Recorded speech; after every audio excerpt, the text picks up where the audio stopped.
નમસ્કાર દર્શક મિત્રો, એસટી ન્યૂઝ ગુજરાતી ચેનલમાં આપનું સ્વાગત છે અને હું આપની સાથે રિદ્ધિ સોલંકી। તો ચલો નજર કરીએ આજના સમાચાર પર। જંબુસર તાલુકાના મહાપુરા ગામમાં છેલ્લા 1 મહિના કરતા પણ વધુ સમયથી ગટર ઉભરાતા ગામ લોકો ભારે હેરાન પરેશાન છે।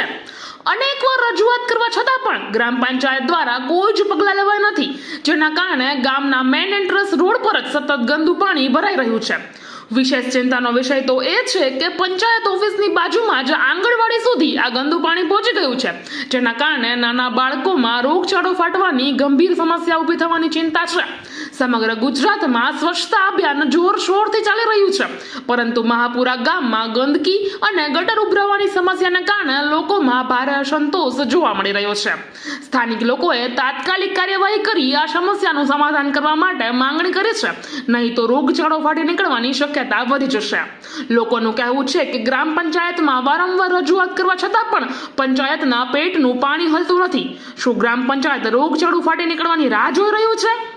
ગામના તલાટી મંત્રીને ટેલિફોનિક ચર્ચા કરી હતી, ત્યારે તલાટીએ જણાવ્યું હતું કે મને હમણાં જ ખબર પડી છે, અમે આ ગામ સાફ સફાઈ કરવા માટે માણસો મૂક્યા છે, પરંતુ અહીં આગળ અમને જોતા ગામમાં કોઈ સફાઈ કર્મચારી દેખાઈ રહ્યા નથી। ભરૂચ જિલ્લા બ્યુરો ચીફ દિવાન ઇમ્તિયાઝ સાથે એસડી ન્યૂઝ ગુજરાતી। જંબુસર તાલુકાનું મહાપુરા ગામ, આ ગામની અંદર ગટર લાઈન આજે 1 મહિનાથી લીકેજ છે અને આખા ગામની અંદર ગટર લાઈનનું પાણી ભાગોળે ફરી વળ્યું છે।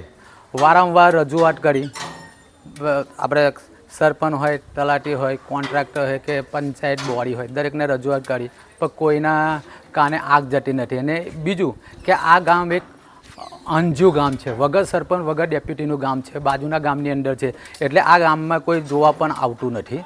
વારંવાર રજૂઆત કરે છે, અહીંયા રહીને આખું ગામ જાય છે, પછી સ્કૂલના છોકરા પણ અહીંયા રહીને જાય છે, આંગણવાડીના નાના નાના ભૂલકાઓ અંદર પડીને જાય છે, એક મજબૂર છે લોકો અહીં રહીને જવા માટે। એટલે આ રિપેર, આ જે ગટર લાઈન છે એ રિપેર ક્યારે થશે? અને જો આ ગટર લાઈન ખરેખર ચોકઅપ હોય તો આગળથી અહીંયા ડટ્ટા મારી દેવાનો કહીએ અમારી માંગ છે, કારણ કે ઉપરથી પાણી અહીંયા આવતું બંધ થઈ જવું જોઈએ।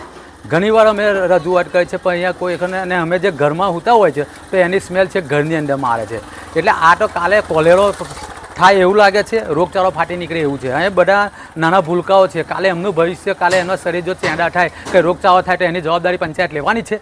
અહીંયા અમને કંઈ બીજું કંઈ હોય, બીજું કંઈ લેવા ખાવાનું હોય તરત જ પંચાયત દોડતી જાય છે। અમને કોઈ ગ્રાન્ટ આવી હોય ને તો ટકાવારી ખાવા આવું ગુટકા મારીને દોડીને અડધી રાતે એ લોકો દોડે છે, તો પછી આવું થાય તો આવું હોય જોવા તો આવવું પડે ને, કે ખાલી ખાવાનું હોય તો જ દોડવાનું હોય જ। કેમ એ લોકો હજુ કોઈ પંચાયત અહીં કોઈ જોવા નથી આવ્યા કે નથી કોઈ તપાસ કરવા માટે આવ્યા, તો એ લોકો શું રોગચાળાનો ભોગ બનાવવા માગે છે?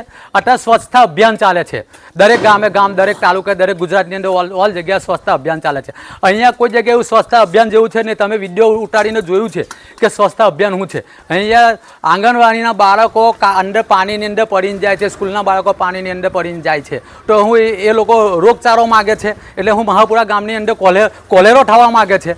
આ જેમ બને તેમાં જલ્દી આનો નિકાલ આવે એવું અમારી માંગ છે, ને તો પછી અમે આગળ અમારી રીતે કાર્યવાહી કરીશું।